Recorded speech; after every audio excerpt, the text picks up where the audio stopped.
What if everything we know about the 19th century is wrong? What if the World's Fairs weren't celebrations of progress, but the last public display of a lost civilization, a civilization erased from history on purpose? Stay with me, because once you see what they tried to hide, you can never unsee it again. In the late 19th century, something extraordinary happened across the world, something historians still struggle to explain. Out of nowhere, magnificent cities rose up, vast complexes of domes, pillars, gates, palaces, and sculptures that rivaled ancient Rome in scale and beauty. These architectural giants appeared almost overnight, and then, just as mysteriously, they were destroyed. We're told to call them World's Fairs. Temporary shows. Harmless exhibitions. But the deeper you look, the less sense that explanation makes. Why would anyone build entire classical cities, colossal domes, endless colonnades, statues the height of buildings, only to tear them down months later? Who would pour this level of effort, skill, and engineering into structures meant to be thrown away? And most importantly, what were these places truly for? When we look at the photographs, the truth seems to whisper from the edges. The human visitors look tiny, almost toy-like, wandering between statues that seem sized for beings much larger than us. The architecture feels ancient, not modern. Sacred, not industrial. It feels like a memory, not an invention. Yes, the official explanation insists these were sites of progress, exhibitions of steam engines, generators, telephones, typewriters, locomotives. Places where nations presented their achievements to the world. But the moment you shift your eyes away from the machinery and toward the buildings around them, the entire story collapses. Why were temples built to showcase telegraphs? Why were giant domes built for light bulbs? Why was a Roman emperor towering over a fair meant to celebrate electricity? Real answers begin to emerge only when we stop taking the official story at face value. Inside these temporary fairs, we find rostral columns, the ancient symbol of naval victory, used since antiquity. We find lions guarding entrances just as they did in Mesopotamian temples.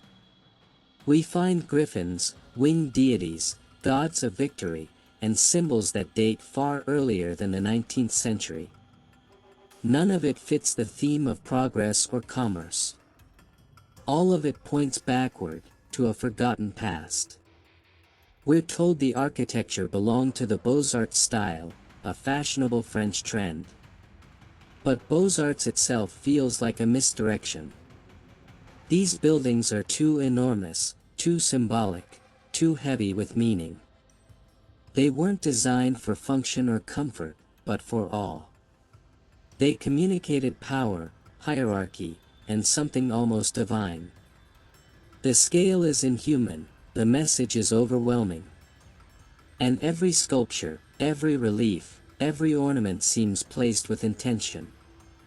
Lions and griffins, guardians of sacred thresholds. Winged figures, watchers between worlds. Godlike heroes carved into stone, reminders of something higher than human kings. This was not decoration. This was a language. A code. And that code feels less like something invented in the 19th century and more like something revived, preserved, from a much older world. As though architects were not designing new things, but reconstructing pieces of a civilization long gone. The key to this puzzle lies in the work of a single mysterious artist, Giovanni Battista Piranesi. Officially, we're told he drew imaginary ruins. Strange, vast, impossible cities that existed only in his imagination. But when you compare his drawings to photographs from the World's Fairs, something chilling becomes clear: the resemblance is too precise to be coincidence. The same arches. The same columns. The same rostral monuments. The same impossible scale. Piranesi's fantasies look more like observations, like documentation of something real, something he saw.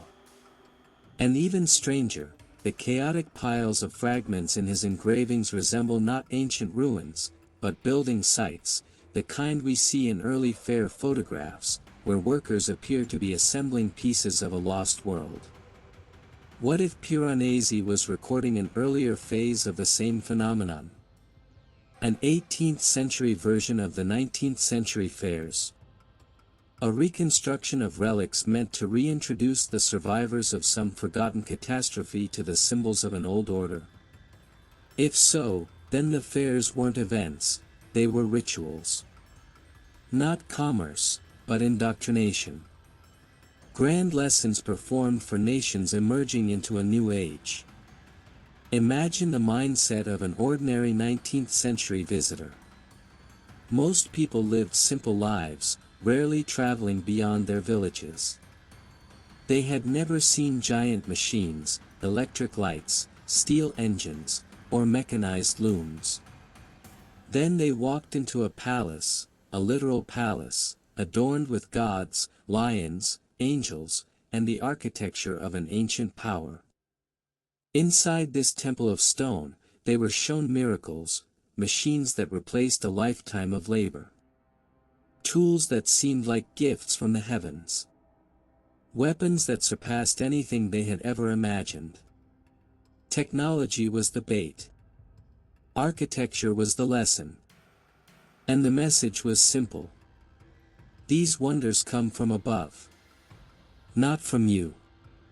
Not from your village. But from us, the unseen power behind the world. This explains the duality of the fairs, the industrial exhibits surrounded by ancient symbolism. The overwhelming scale designed to humble. The godlike figures watching from above.